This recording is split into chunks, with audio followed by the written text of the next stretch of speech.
In our country, this nation, we might be the most ungrateful people.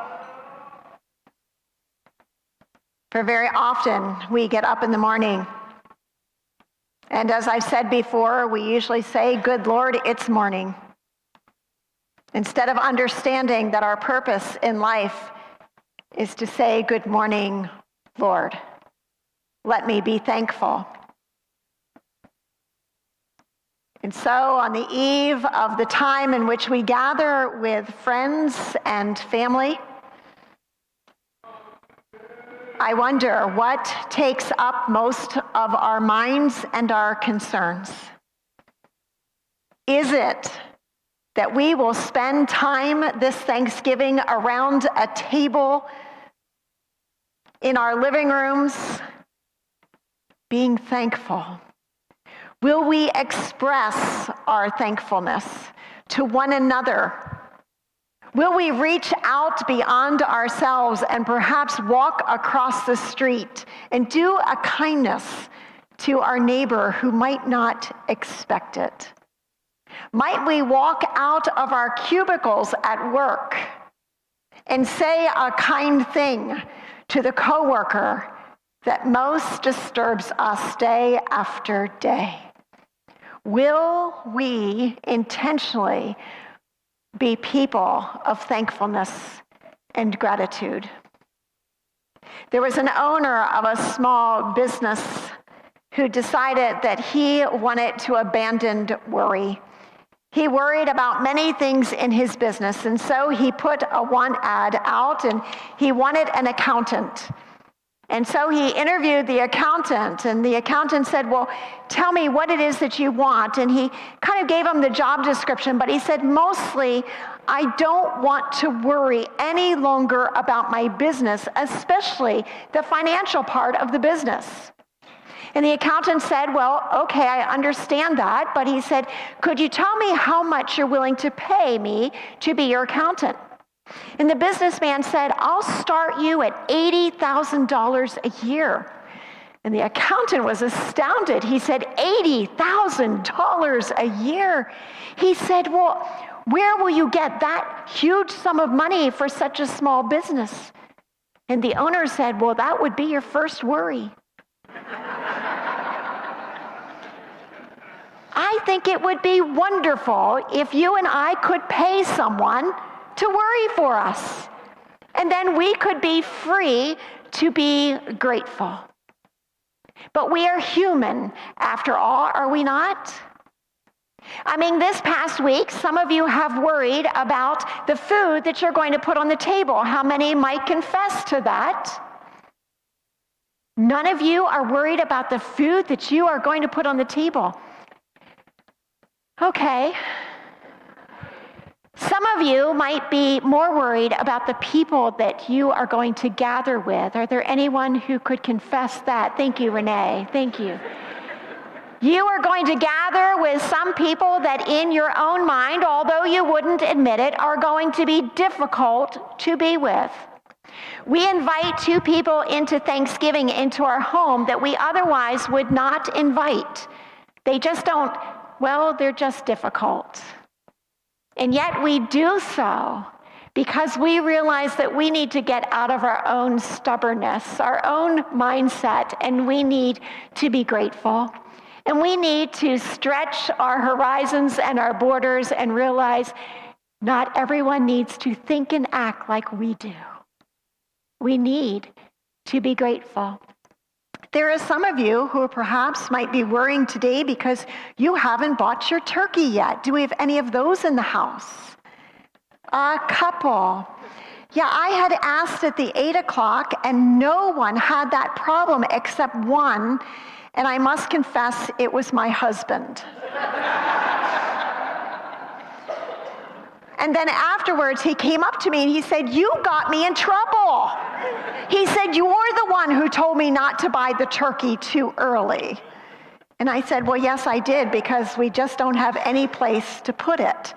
But now I fear that perhaps we'll have a hard time finding a turkey when we buy it at the last minute." After church, My friend Rich came up and said, Pastor Jan, you don't get out much, do you?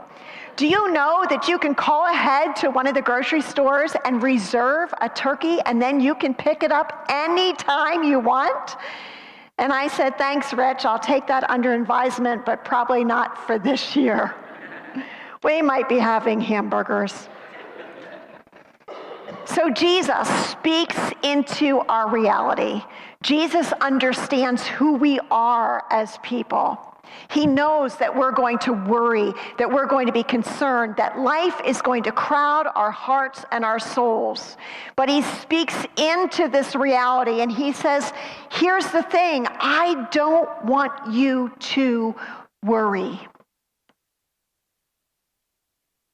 There's something that you're struggling with. You don't know what the future is going to hold. Perhaps you don't know if your job is going to be there tomorrow or if you'll find that job that's going to be a perfect fit. And Jesus says, I don't want you to worry. Really, Jesus? Little easier said than done. You're in a relationship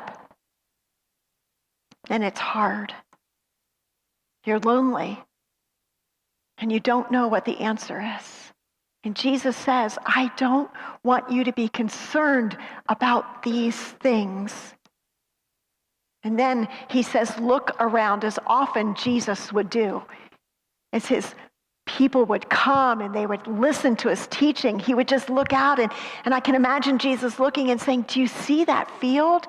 Do you see those wildflowers? Are you able to create the beauty that's in that wildflower? And they're here today and they're gone tomorrow. I don't want you to worry. Instead, I want you to be grateful.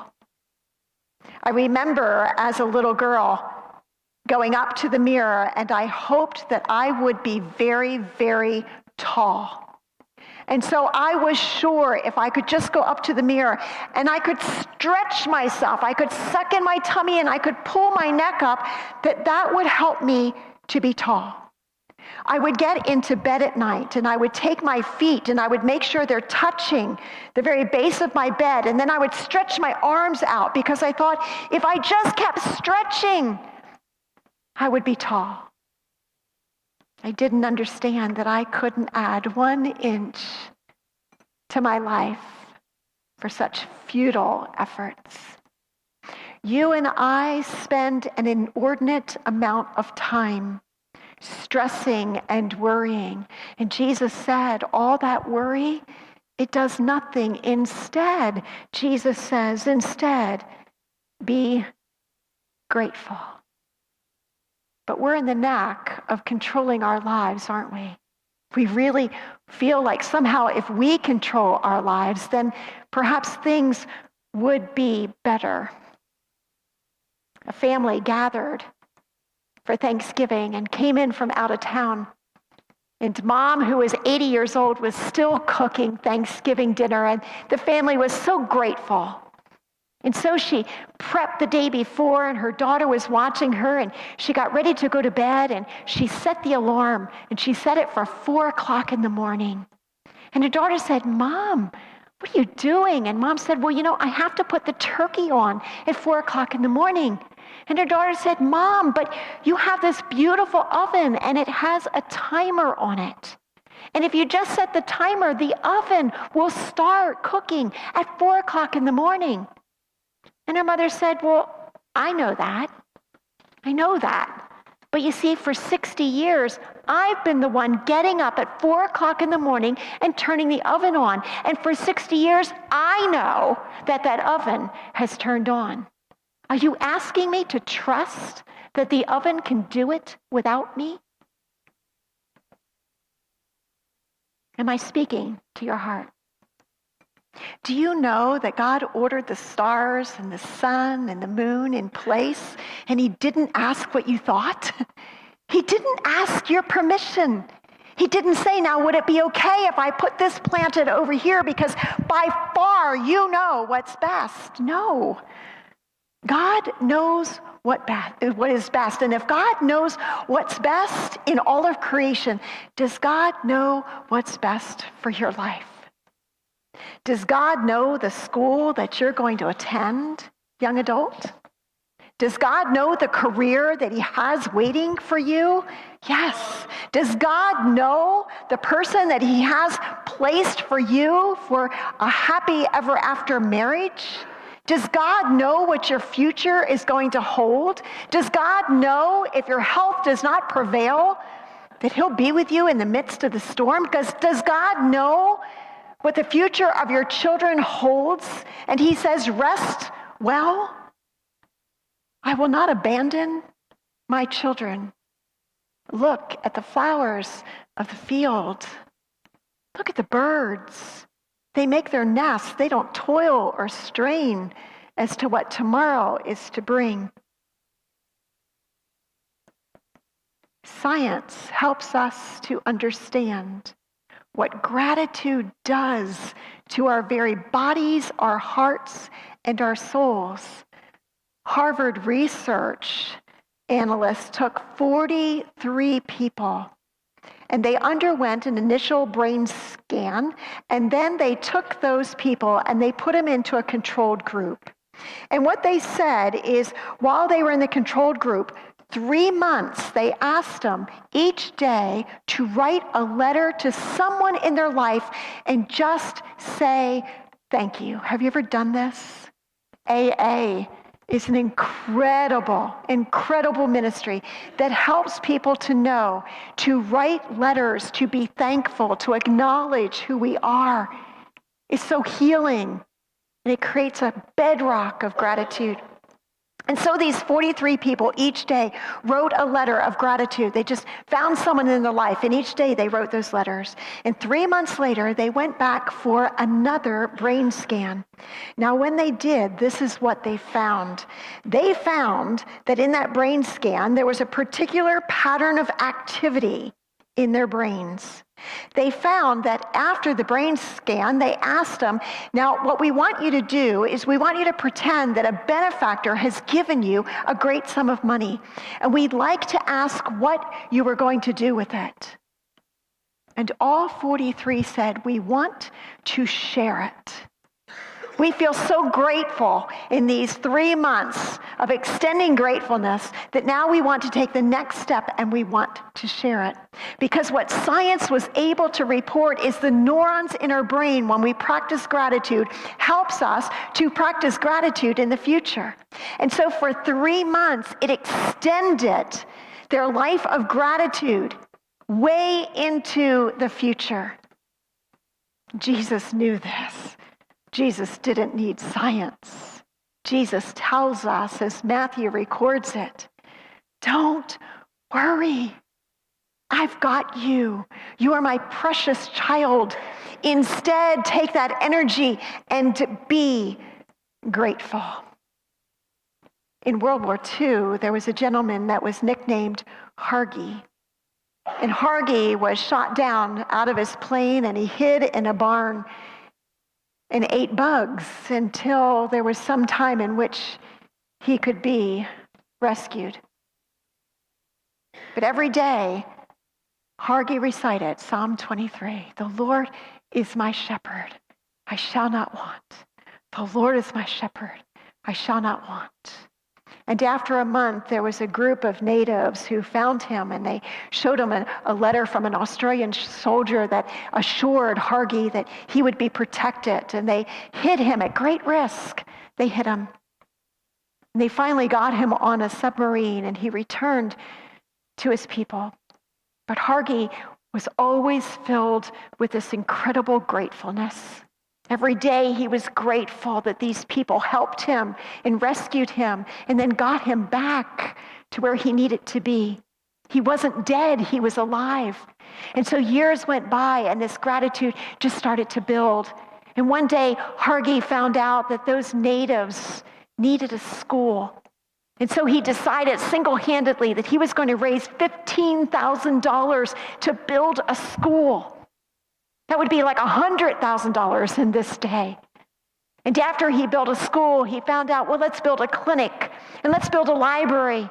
And then it didn't end because Hargy said to his wife, we need to move there.